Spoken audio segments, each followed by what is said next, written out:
सिद्धियां और शक्तियां अगर सही मिल गई तो जीवन एकदम प्रभु के चरणों में भक्तिमय हो जाता है। लेकिन अगर यही सिद्धियां और शक्तियां गलत मिल गई, आप किसी गलत गुरु के सानिध्य में, गलत गुरु के मार्गदर्शन में ऐसी सिद्धियों और शक्तियों को कर लिए तो आपका यही जीवन नरक तुल्य हो जाता है। आप धर्म के आड़ में अंधविश्वास को जन्म देने लगते हैं। धर्म की आड़ में आप आस्था को तार तार करने लगते हैं।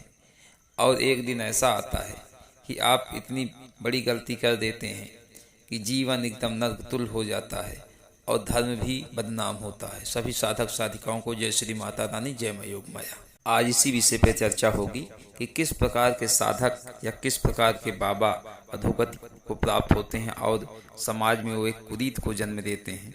और उनके पास जो भी महिलाएं इलाज करवाने जाती हैं, महिलाएं, लड़कियां या कोई भी, उनके साथ वो संभोग कर बैठते हैं और समाज में एक गंदा धब्बा छोड़ जाते हैं। तो इस विषय पर आज चर्चा करेंगे कि किन शक्तियों के कारण ऐसा होता है, किन शक्तियों की सिद्धियां करने के बाद ये सब जीवन में घटित होने लगता है और व्यक्ति का स्वयं के ऊपर से नियंत्रण हटने लगता है।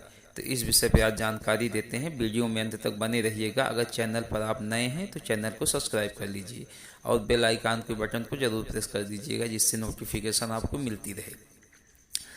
जब कोई सिद्धि और शक्तियों की इच्छा से अपने जीवन में ऐसे गुरुओं का सानिध्य पाता है या ऐसे गुरुओं की खोज करता है जो अल्प ज्ञान के कारण उसे जल्दी सिद्धियों और शक्तियों की प्राप्ति के लिए गलत मार्ग पे ले जाएं, और वह स्वयं भी लालायित रहता है सिद्धियां और शक्तियों के लिए कि हमको कितनी जल्दी सिद्धियां और शक्तियां प्राप्त हो जाएं, तो वह एक ऐसे चक्रव्यूह में फंस जाता है। ऐसी शक्तियों की उपासना कर लेता है जिससे उसका जीवन तो नहीं बदलता, लेकिन उसका जीवन अधोगति की ओर अग्रसर हो जाता है।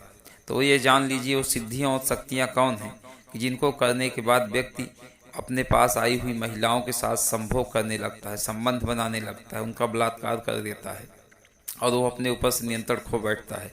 तो इस विषय पे आज चर्चा होगी। सर्वप्रथम जब भी आप सिद्धियों और शक्तियों की उपासना करना चाहें तो दैवी कोट की शक्तियों और सिद्धियों की उपासना करें, जिससे आपका जीवन प्रभु के चरणों में समर्पित होगा, जीवन भक्तिमय होगा।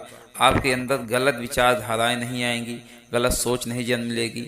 अब क्योंकि अगर आप दैवी शक्तियों के शरण में रहते हैं तो आप उच्च साधक बनते जाएंगे, आप ऊपर की ओर उठेंगे। लेकिन कहीं आप जल्दी सिद्धियों की चाह में, जल्दी सिद्ध होने के चक्कर में आप भूत प्रेत, पिशाच, जिन्न जिन्नात, ब्रह्म राक्षस, बेताल, इन सब की उपासना करते हैं या इन सब को सिद्ध करते हैं, तब आपके जीवन में अब ऐसे ही फल घटित होंगे। क्योंकि जिस शक्ति को आप सिद्ध करेंगे, जिस शक्ति की आप उपासना करेंगे, आपके जीवन में उसके ही गुण आएंगे।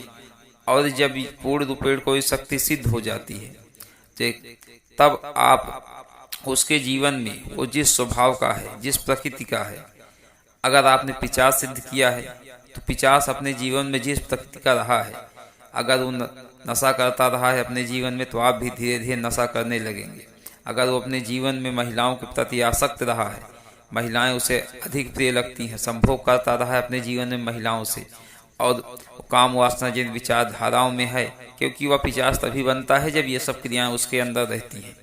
तब वो मरने के बाद आपने उसको सिद्ध किया, उसको सिद्ध करने के बाद आप झाड़ फूक का कार्य करने लगे, और उसके बाद फिर आपके पास जो महिलाएं आ रही हैं उसकी दृष्टि, उस प्रेत की दृष्टि आपके जरिए, क्योंकि उसके पास शरीर तो है नहीं, आपके शरीर में वो प्रविष्ट होकर आपकी बुद्धि को पूर्ण रूप से विनष्ट कर देगा। उसके बाद आप उन्हीं महिलाओं के साथ संबंध बनाने की इच्छा रखेंगे जो आपके पास आती हैं, क्योंकि आपके का नियंत्रण आपके दिमाग से हट गया है।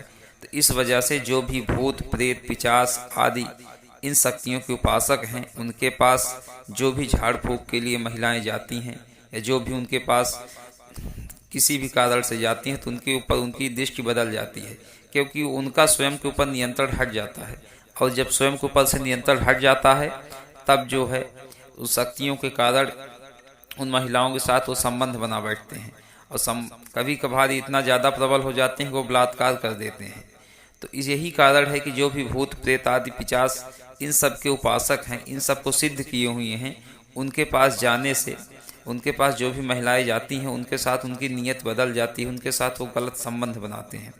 तो आप भी जो भी सिद्धियाँ और शक्तियाँ कीजिए, सात्विक कीजिए, ईश्वर कोट की शक्तियों और सिद्धियों को कीजिए। इन सब शक्तियों के चक्कर में मत पड़िए, जिससे आपका जीवन आपके पूर्ण नियंत्रण में रहे, आप किसी बुरी चीज़ में ना फंसें और आपको अधोगति की प्राप्ति भी ना हो। तो जो भी मेरे द्वारा दी गई आप सबको जानकारी है, कैसी लगती है कमेंट के माध्यम से ज़रूर बताइएगा। वीडियो को शेयर करते रहिए जिससे जानकारी अधिक लोगों तक पहुँचे। अगर आप चैनल पर नए हैं तो सब्सक्राइब कर लीजिए। अगर किसी भी आध्यात्मिक या भौतिक विषय पर आप हमसे वार्ता करना चाहते हैं तो कॉल मी फॉर ऐप के माध्यम से आप कॉल कर सकते हैं। हमारी आईडी है योगमाया दरबार। अगर आप किसी भी साधारण विषय पर वार्ता करना चाहते हैं तो जो स्क्रीन पे नंबर दिखाई दे रहा है आप इस पर कॉल कर सकते हैं, इस व्हाट्सएप मैसेज डाल सकते हैं, इस पे भी आपको हम जवाब देंगे। जय श्री माता रानी, जय मां योगमाया।